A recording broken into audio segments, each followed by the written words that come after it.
Hi friends. ಹಬ್ಬ ಹೊರಗೆ ಏನು ಬಿಸಿಲೈತೆ ಅಂತೀರಿ. 2 ತಾಸು ನಾನು ಹೊರಗೆ ಹೋಗಿ ಬರೋದ್ರಾಗ ನನ್ನ ಎನರ್ಜಿ ಎಲ್ಲ ಲಾಸ್ ಆಗ್ಬಿಡ್ತು ಫ್ರೆಂಡ್ಸ್. ಡೇ ಬೈ ಡೇ ಬಿಸಿಲು ಜಾಸ್ತಿ ಆಗಾಕತ್ತೈತಿ. ಈ ಟೈಮ್ದಾಗ ನಾವು ಜಾಸ್ತಿ ನೀರು ಕುಡಿಬೇಕು. ಫ್ರೂಟ್ ಜ್ಯೂಸ್, ರಾಗಿ ಅಂಬ್ಲಿ, ಮಜ್ಜಿಗೆ ಮತ್ತು ಹೊಟ್ಟೆಗೆ ತಂಪು ಕೊಡೋ ಪದಾರ್ಥಗಳನ್ನ ಸೇವನೆ ಮಾಡಬೇಕು. ಸೊ ಅದಕ್ಕಂಥೇಳಿ ನಾನು ಮನೆಗೆ ಬಂದಮೇಲೆ ಒಂದು ಸೌತೆಕಾಯಿ ಜ್ಯೂಸನ್ನ ಮಾಡಿಕೊಂಡೆ.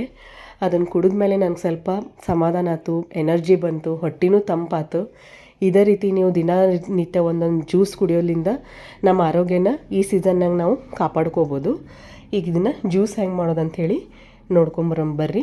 ಸ್ಟಾರ್ಟಿಗೆ ನಾನಿಲ್ಲಿ ಸೌತೆಕಾಯಿನ ಸ್ವಚ್ಛಕ್ಕೆ ತೊಳೆದು ಅದ್ರ ಸಿಪ್ಪೆ ತೆಗೆದು ಸಣ್ಣಗೆ ಹೆಚ್ಕೊಂಡ್ಬಿಟ್ಟೇನಿ. ಒಂದು ಮಿಕ್ಸಿ ಜಾರ್ಗೆ ಸೌತೆಕಾಯಿ, ಸಣ್ಣಗೆ ಹೆಚ್ಚಿ ಶುಂಠಿ, ಪುದೀನ, ಕೊತ್ತಂಬರಿ, ಚಾಟ್ ಮಸಾಲ, ಉಪ್ಪು, ನಿಂಬೆಹಣ್ಣು ರಸ ಹಾಕಿ ಅರ್ಧ ಗ್ಲಾಸ್ ನೀರು ಹಾಕಿ ಇದನ್ನು ಫೈನಾಗಿ ಗ್ರೈಂಡ್ ಮಾಡ್ಕೊಂಬರೋಣ. ಇನ್ನು ಅರ್ಧ ಗ್ಲಾಸ್ ನೀರು ಸೇರಿಸಿ ಇದನ್ನು ನಾವು ಸೋಸ್ಕೊಂಡ್ಬಿಟ್ರೆ ನಮ್ಮ ಜ್ಯೂಸ್ ಅಂತೂ ರೆಡಿ ಆಗೈತಿ. ಈಗ ಇದನ್ನು ಸರ್ವ್ ಮಾಡ್ಕೊಂಬಿಡೋಣ.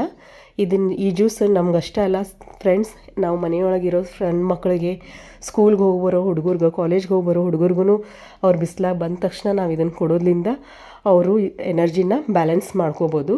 ನೋಡಿರಿ, ಒಂದು ಗ್ಲಾಸಿಗೆ ಸ್ವಲ್ಪ ನಿಂಬೆಹಣ್ಣು ರಸ ಅಪ್ಲೈ ಮಾಡಿಕೊಂಡು ಉಪ್ಪು ಖಾರ ಈ ರೀತಿ ಹಚ್ಕೊಂಡ್ಬಿಟ್ಟೇನಿ. ಒಂದು 3-4 ಐಸ್ ಕ್ಯೂಬ್ ಹಾಕೀನಿ.